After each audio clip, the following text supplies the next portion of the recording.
Hello everyone, welcome back to my channel. In today's tutorial, we'll be learning how to make this woven ankara jacket. If it's your first time here, thank you for stopping by. If you've been here before, thank you for returning. And then the very first thing that we'll be needing for this project is to draft our pattern, either a dress, whatever you're making. Draft it on paper. First of all, you need to draft it on paper like I have in this clip, and then you go ahead to rule this. I ruled this in 1 inch by 1 inch squares, 1 inch by 1 inch squares, and then I went ahead to cut my ankara fabrics into strips. The ankara fabric, I cut it into strips, and the measurement of each strips is 2 inches wide. I'm using a rotary cutter in this video to cut, but you can use your scissors if that's easier for you. But I find the rotary cutter easier because I'm cutting several layers of fabric.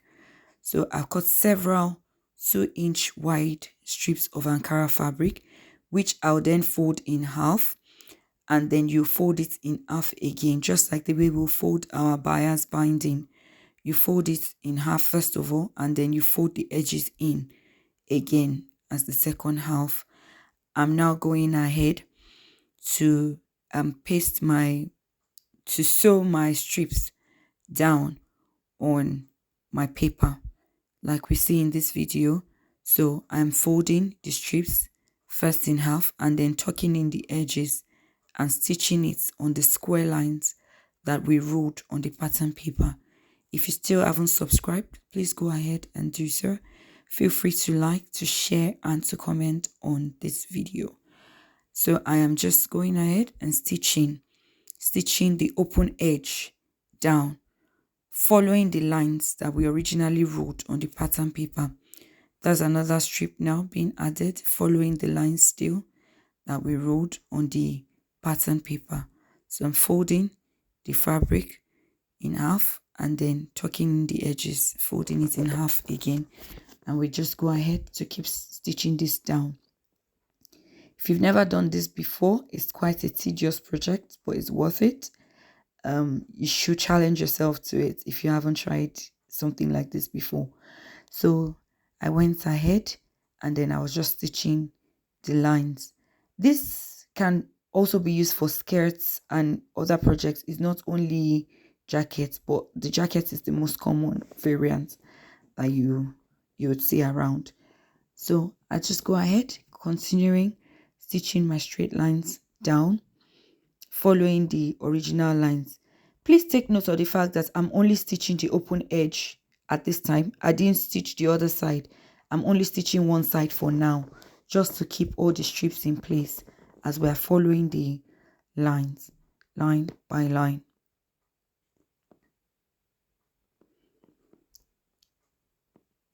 After stitching now and finishing all the lines, I went ahead. You can see I only stitched one side like I said before. So I'm going ahead now to rip off the paper backing.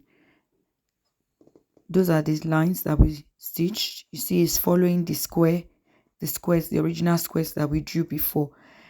Let me say now that if you want your jacket to be more scanty than this, instead of doing like 1 inch by 1 inch square, you can do 1.5 by 1.5. That will give you bigger holes. But in this project, I wanted the holes to be smaller. So that's why I used 1 inch by 1 inch. And then I'm taking out all the paper backing. Please do well to take this off neatly so that you don't have paper crumbs stuck within your threads. So we keep taking this off. If you're still here and haven't subscribed, please do well to do so. Please don't forget to turn on your notification bell so you'll be notified when next I upload a video. And don't forget to give me a like and thumbs up and share my videos with friends. So now I'm taking off all the paper backing. Keep taking this off until we eventually take off everything. It's a time taking one, but we need to do it patiently and take off each paper backing. After which we will then go ahead to stitch the other side of this strip. That's the other side that we didn't stitch initially. So we're going to be stitching the other side of the strip. And that's about it. That's what you need to do for you to achieve this woven jacket. You just continue stitching, following the lines that you drew. That's how you achieve this jacket. And thank you again for stopping by on my channel today. Don't forget to like, to subscribe, and to share. I appreciate your comments. If there's any tutorial you'd like me to share after this one, please leave it in the comment section. And I hope to see you again in my next video. Thank you for stopping by. Thank you for liking, subscribing,